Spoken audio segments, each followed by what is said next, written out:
Hello दोस्तों, कैसे हैं। आज एक नई वीडियो के साथ आपके सामने हाजिर हो रहा हूं आपके चैनल IIT सर्विस पे। दोस्तों, बहुत से लोगों का कमेंट और मैसेजेस आ रहे हैं कि सर एडमिशन्स कब होगा, कब तक होगा, थर्ड सेमेस्टर और फिफ्थ सेमेस्टर का। तो इसी को लेकर मैं यहाँ बताऊंगा और फिफ्थ सेमेस्टर वालों को कुछ बातों का ध्यान रखना है, क्या है वो भी मैं आपको यहाँ बताने वाला हूँ। साथ ही साथ क्या डॉक्यूमेंट्स लगेगा उसको भी बताऊँगा। बस वीडियो में शुरू तक बने रहें, कंप्लीटली देखें तो पूरी बात समझ में आ जाएगी। मैं आपको उससे पहले आपको ये बता दूं कि अगर आपको अपनी स्कॉलरशिप फिल करवाते हो तो स्कॉलरशिप फिल करने के लिए आप फातिमा इन्फोटेक सोल्यूशन से कॉन्टेक्ट करना ना बोले।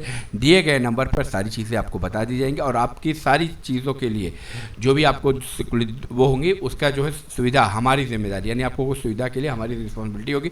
आपको हर चीज़ हम यहाँ पर बताएंगे। तो स्कॉलरशिप भरना है, ये सारी चीज़ होनी। अगर कोई डाउट होती है कॉन्टेक्ट करना ना बोले। जो रही बात यहाँ जहाँ तक कि एडमिशन्स की, तो एडमिशन्स की क्राइटेरिया बता दूँ कि दोस्तों अभी एडमिशन्स का जो उम्मीद मान के चलिए कि आपका अगस्त में एडमिशन जो है ये शुरू हो जाएगा, यानी अगस्त की 5 है, 6 है, 7 है, जब भी डेट आ सकती है एडमिशन की डेट आएगी और आपको सारी चीज़ें जो है होंगी। इसमें लेके घबराना नहीं, आप अपनी क्लास चल रही है, क्लासेस करिए, क्योंकि यहाँ पे एडमिशन जब आएगा तो एडमिशन जो है आपका हो जाएगा। थर्ड सेमेस्टर में और फिफ्थ सेमेस्टर में जो एडमिशन होना है, तो ये बात आपको एक चीज़ का ध्यान रखना है कि आपको एक रजिस्ट्रेशन नंबर, आपका ये नंबर होगा 1142 से शुरू होगा। ये नंबर स्लिप आपकी होनी चाहिए, यानी आपके यहाँ पर पेमेंट स्लिप लगेगी, यही पेमेंट स्लिप है। बस ये कि आपका कोई बैक या कुछ ऐसा रिजल्ट ना आया हो उसको लेकर आपको कॉलेज भरना है, इंटरव्यू में आपको जाना नहीं पड़ेगा। अगर आप थर्ड सेमेस्टर में है तो आपका भी नंबर यही होगा, फिफ्थ सेमेस्टर में है तो भी आपका नंबर यही रहने वाला है। यही नंबर शुरू होगा, यही नंबर चाहिए। मोबाइल नंबर अगर आपका इसके साथ लगा है, वो मोबाइल नंबर अगर आपका बंद हो गया है तो उस कंडीशन में आप कॉलेज जाके अपने नंबर को चेंज करा सकते हैं। और ज़्यादा कोई इसमें बात नहीं है, बहुत आसानी के साथ आप जो है ये सारी चीज़ें कर पाएंगे। तो ये मैंने यहाँ पर आपको क्लियरली बताया है कि आपका जो लगने वाला, अगर आपका वो नंबर 1142 होगा, उसके बाद से जितने भी ये नंबर होंगे वही रजिस्ट्रेशन नंबर होगा, पेमेंट स्लिप होगी, वो पेमेंट स्लिप लेकर आपको बस आ जाना है। ठीक है। अब सवाल उठेगा कि आपके जो, अगर आप एडमिशन कराने आते हो या घर बैठे कराना चाहते हो, तो मैंने ऑलरेडी नंबर डाला हुआ है, फातिमा इन्फोटेक सोल्यूशन से भी आप कॉन्टैक्ट करके भी अपने जो है करा सकते हैं। नंबर दिया गया, आप घर बैठे भी उनसे एडमिशन करवा लीजिए।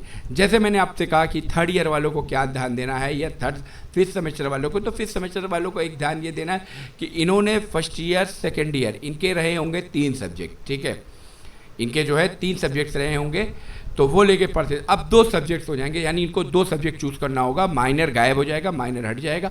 अब आपको सिर्फ 2 सब्जेक्ट्स आपको लेना होगा।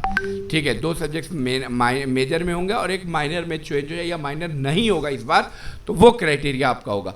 तो यहाँ पे जो पेपर सिर्फ आपके जो है वो पेपर वही रहेंगे, जो भी पेपर आप लेना चाहते हो, तो वो पेपर जो है आप उसको, जो भी 2 पेपर रखना है वही पेपर आप रखेंगे और उसी के बेस पर फीस आपकी, जहाँ तक मैं बता दूँ कि फ़ीस भी लगभग अगर 2860 रुपये लगी है तो इसी के फीस ऊपर नीचे लगी।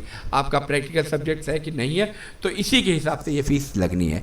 और प्रैक्टिकल जो आपका वाइवा या रिसर्च प्रोजेक्ट है वो भी हो सकता है आपसे पूछा जाए कि किस में भरना, या तो आपका एग्जामिनेशन में ये बात की जाएगी या तो आपका 6 सेमेस्टर। लेकिन एडमिशन्स में आपका ऐसा कुछ नहीं है, आपको सिर्फ स्लिप जो मैंने बताई वो स्लिप आप 1142 वाली जो स्लिप है वही लेकर आप आएंगे। यही स्लिप जो है, यही आपकी एडमिशन स्लिप लेकर आनी है और लाके जो है करवा सकते हैं। और अगर आप फातिमा इन्फोटेक से आप अपना एडमिशन करवाएंगे तो इसके जो चार्जेस रहने वाले हैं दोस्तों, उसके चार्जेस 35 रुपये रहेंगे, क्योंकि हर साल की तरह इस साल भी इन्होंने 35 रुपये ही अपने चार्ज रखे। तो आप फटाफट कॉन्टेक्ट करना ना भूलें और अपने एडमिशन को जो है पुख्ता करा लें। ठीक है, तो उम्मीद करता हूँ दोस्तों आपको मेरी बात समझ में आ चुकी हो कि अगर कोई डाउट है तो आप फातिमा इन्फोटेक सोल्यूशन से कॉन्टेक्ट करना ना भूलें, ताकि आपकी कोई भी दिक्कत हो तो वो आसानी के साथ कर सकें। और स्कॉलरशिप के रिलेटेड अगर कुछ भी डाउट्स है तो आप कॉन्टेक्ट करना ना भूलें। मिलता हूँ मैं नेक्स्ट वीडियो में।